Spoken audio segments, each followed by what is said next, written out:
Nós estamos aqui na subida do Morro Pilar.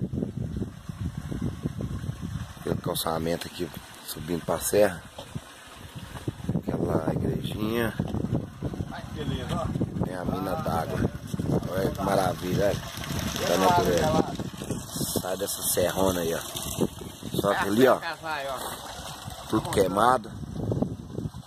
É a subida do morro. Tem uma fogueira aqui, tá vendo? Fizeram um fogo bem na cabeceira da nascente. Aí só pecou a mina d'água toda. Aí chegando aqui, ó, aí vem aquelas pessoas educadas, né? Educadas, aqui ó, a natureza, o verde, bacaninha, uma água linda, maravilhosa, correndo debaixo de uma pedra. Aí chega aqui, ó, olha lá, olha a situação. Tá vendo, né? Olha a situação do lixo. Dentro da mata, ó. Olha aqui a quantidade de lixo.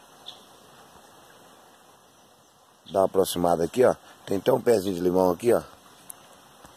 Olha que maravilha. Só que as pessoas não têm educação. Tá vendo? Olha só se pode uma coisa dessa. A quantidade de lixo que essas pessoas trazem da sua casa, do seu sítio, e joga dentro da mata. Aí a mata aqui, beleza, olha. Só que a pessoa não tem educação, tá?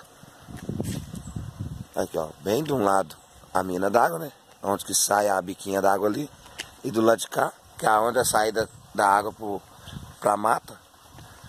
Aí eles vão lá e fazem isso aí, ó. Entendeu? Aí depois fica aí, ó, a água tá acabando, mas não sabe por quê, né? Porque o ser humano só sabe destruir a natureza. Aí, puxa fora aí, ó. Tudo é o lixo que eles trazem. Aí, ó.